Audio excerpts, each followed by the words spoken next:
आज की अपडेट काफ़ी खास और ट्विस्ट होने वाली है। जी हाँ दोस्तों, अपकमिंग ट्रैक में हमें यही दिखाया जाएगा कि रूही बेटे-बेटे यही यही सोच रही है कि कैसे इशिता और रमन को वो अलग कर सके। उन दोनों में फूट और दरार डाल सके कि ताकि वो दोनों एक-दूसरे के साथ कभी खुश ना रहे, ना ही एक-दूसरे का चेहरा देख पाए। यहाँ पर रूही कहती है कि मैं मेरा बदला लेकर रहूँगी।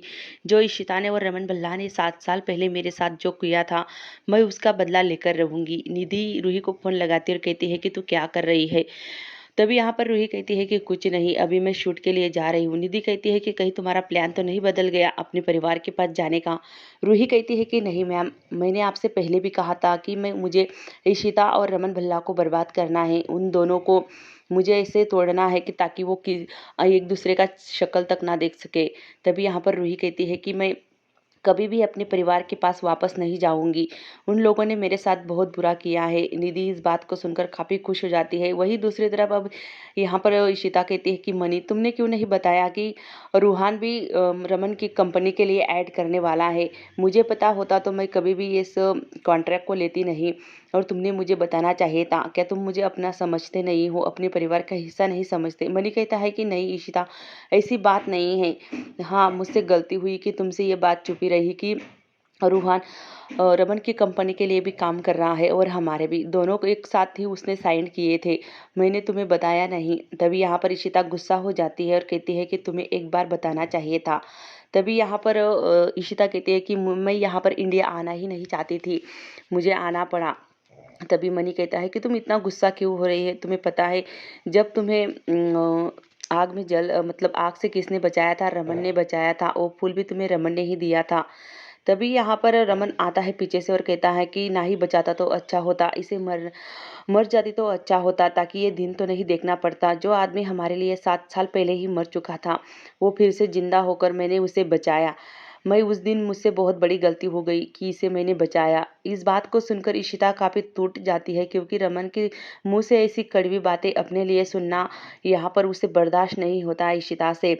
वही अब दूसरी तरफ रमन की माँ स्टोर रूम में जाती है और वहाँ पर इशिता और रमन की जो पुरानी तस्वीरें होती है वो देख देख कर रोती है। तभी यहाँ पर आदि आता है और आदि कहता है कि दादी तुम यहाँ पर क्या कर रही हो? तभी यहाँ पर उसकी दादी कहती है कि बेटा देख, ये इशिता तुम्हारी माँ और पापा का तस्वीर है, इसे जहाँ होना चाहिए मैं उसे वहाँ पहुँचा रही हूँ। मतलब यहाँ पर आदि कहता है कि मतलब? तभी उसकी दादी कहती है कि हाँ, ये रमन के रूम में लगने वाला है आज फोटो। सारी जो यादें हैं पुरानी, मैं आज उसे जहाँ पर पहले थी वहीं पर ही लगाने वाली हूँ। ये सारी तस्वीरें, सारे जो इशिता को जो पसंद आ रहा था वही मैं आज करने वाली हूँ। तभी आदि कहता है कि मैं भी तुम्हारे साथ हूँ दादी, पर पापा तो बहुत गुस्सा होंगे ये तस्वीरें उनके रूम में जब देखेंगे तो। तभी यहाँ पर उसकी दादी कहती है कि मैं सब कुछ संभाल लूंगी, तुम उसकी चिंता मत करो, बस माता रानी इतना मेहरबान हो जाए कि रमन का गुस्सा शांत करवा दे। ये रमन गुस्से में कोई भी फैसला ले लेता है। यहाँ पर मिहिका पद फेरे के लिए आती है अपनी अम्मा के यहाँ पर। तभी यहाँ पर रमन की माँ आती है और कहती है कि ये मेरी बहू है, पहले इसके पद फेरे मेरे घर होंगे, फिर तुम्हारे घर आएगी ये। तभी यहाँ पर मैं उसकी माँ समान हूँ। तभी यहाँ पर इशिता आ जाती है, देखती है कि उसकी अम्मा की और रमन की माँ की बहुत ज़बरदस्त लड़ाई चल रही है मिहिका को लेकर।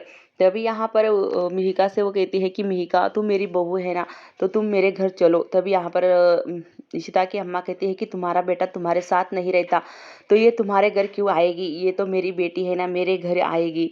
तभी रमन की माँ कहती है कि मेरे घर की बहू है, तुम्हें क्या पता है वो मेरा बेटा है और ये मेरी बहू है, तो पहले ये मेरे घर आएगी। ऐसे दोनों की लड़ाई देखकर इशिता काफ़ी परेशान हो जाती है। इशिता समझाने की कोशिश करती है दोनों को, पर दोनों भी समझने के लिए तैयार नहीं होते। तभी इशिता वहाँ से गुस्सा होकर चली जाती है। देखती है कि इन दोनों की लड़ाई अब नहीं रुकने वाली है। तभी इशिता कहती है कि इन दोनों के लिए मुझे कुछ करना ही चाहिए। इशिता गुस्सा होकर वहाँ से निकल जाती है और मिहिका कहती है कि देखा, आप दोनों की वजह से यहाँ पर अक्का वापस चली गई, वो हमसे मिलने आई थी। तभी इशिता आती है और अपना सामान पैक करने लगती है। तभी यहाँ पर आलिया उससे पूछती है कि क्या हुआ अम्मा, आप यहाँ पर बैग पैक क्यों कर रही हो? इशिता कहती है कि मुझे अम्मा के घर जाना होगा, क्योंकि ऐसे रोज रोज की लड़ाइयाँ मैं नहीं देख सकती। उन दोनों परिवार में अब दुश्मनी बढ़ चुकी है और मुझे ही उसे सॉर्ट आउट करना होगा। तभी आलिया का मूड ऑफ हो जाता है। इशिता कहती है कि क्या हुआ आलिया, तुम इतने उदास क्यों हो गई? मैं तुम्हारी माँ हूँ, अम्मा हूँ, हमेशा ही तुम्हारे साथ रहूँगी। बस कुछ दिनों के लिए मैं अम्मा के यहाँ रहना चाहती हूँ। तभी रमन यहाँ पर घर आता है। फ़ोन पर वो बात करते-करते वो अपने रूम की तरफ बढ़ता है। रमन की माँ उसकी तरफ देखती है और सोचती है कि कहीं रमन बहुत ज़्यादा गुस्सा ना हो जाए, क्योंकि इशिता और रमन की जो पुरानी तस्वीरें थे उसने सब कुछ यहाँ पर रमन के रूम में लगवा दिया है। जब इशिता की जो पुरानियाँ साड़ियाँ थी वो अलमारी में रख दी है। रमन आकर देखता है तो बहुत ज़्यादा गुस्सा हो जाता है और अपनी माँ को बुलाता है और कहता है कि मम्मा ये सब क्या है? आपने किसने कहा था आपसे कि ये तस्वीरें फिर से यहाँ पर लगाया जाए? जो औरत मेरे ज़िंदगी से 7 साल पहले ही मर चुकी है, चली जा चुकी है, उसकी यादों को संजोट कर मैं क्या करूँ? और वो मेरे लिए मर चुकी है।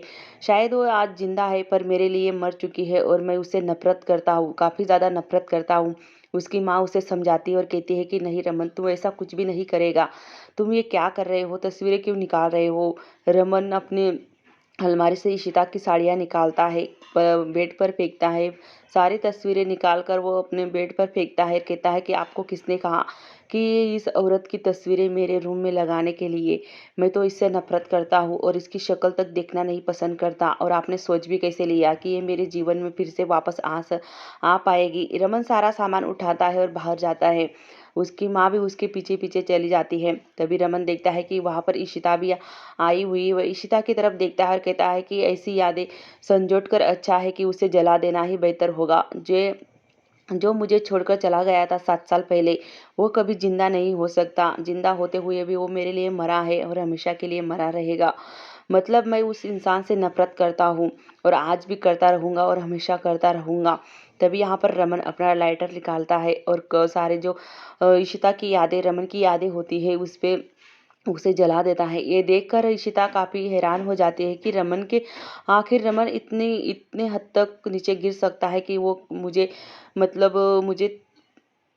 पसंद नहीं करता, फिर भी वो इतनी हद तक कैसे जा सकता है कि मेरी नफ़रत में आज उसने सारा सामान जला दिया। उसकी माँ उसे कहती है कि रमन, तूने ये ठीक नहीं किया। तभी इशिता के आँखों में आँसू आ जाते हैं और वो देखती है कि रमन उससे बहुत ज़्यादा नफ़रत करता है। मतलब अभी उसकी यादें, उसके सारा सामान से भी उसे नफ़रत होने लगी है इशिता के। तभी इशिता रोने लगती है और अपने आप को सँभालती है। तभी यहाँ पर रमन इशिता की तरफ देखता है गुस्से भरी नज़रों से और इशिता भी उसकी तरफ देखती है। दोनों परिवार आमने-सामने खड़ा होता है। इशिता यही सोचती है कि एक टाइम था जो रमन मेरे बिना नहीं रह पाता था। हमेशा इशिता, इशिता करता था, मेरी हर एक चीज़ को कितने अच्छे से सँभालता था। तभी यहाँ पर शगुन आती है। शगुन इशिता की तरफ देखती है हैरानी की भरी नज़रों से कि इशिता ज़िंदा है। तभी रमन कहता है कि क्या देख रही हो शगुन? ये ज़िंदा है और इतनी हैरानी से मत देख। यहाँ पर शगुन से कहता है कि शगुन, मैं तुमसे शादी करने के लिए तैयार हूँ। क्या तुम मुझसे शादी करने के लिए तैयार हो? यहाँ पर शगुन एकदम से चौंक जाती है और कुछ नहीं बोलती। यहाँ पर रमन अपनी शादी का फैसला ले लेता है और कहता है कि अब मैं शगुन से शादी करूँगा। पिछले 7 साल से तुम मेरे साथ रह रही हो मेरे बच्चों की माँ बनकर। कभी तूने मुझसे कुछ भी नहीं माँगा और बिना स्वार्थ के लिए तूने मेरे बच्चे को सँभाला है। चाहे कितनी भी गलतियाँ हुई हो तुमसे, पर तुम अपने कभी घर छोड़कर नहीं गई, ना ही बच्चों छोड़कर गई है, ना ही मुझे धोखा दिया है। तो ऐसी औरत से रिश्ता रखने से अच्छा है कि मैं तुमसे शादी कर लूँ। यहाँ पर शगुन कुछ नहीं बोलती, वो बिना बोले ही वहाँ पर खड़ी होती है और इशिता की तरफ देखती है और वो इशिता की आँखों में आँसू आ जाते हैं। रमन कहता है कि हाँ, मैं तुमसे सच में शादी करना चाहता हूँ। मेरी बच्चों की माँ तुम्हें हमेशा के लिए बनाना चाहता हूँ। हम पहले जैसे हमारे रिश्ते को मैं एक मौका देना चाहता हूँ। इशिता इस बात को सुनकर टूट जाती है, बिखर जाती है, पर कुछ बिना बोले ही इशिता अपने आँसू छुपा लेती है और वहाँ से अपनी अम्मा के घर में चली जाती है। यहाँ पर रमन को यही कितना तड़पा रहा है रमन इशिता को, कितनी और सज़ा मिलेगी इशिता को। यहाँ पर इशिता रमन भी शगुन का हाथ पकड़ता है और वहाँ से अपने घर में लेकर जाता है।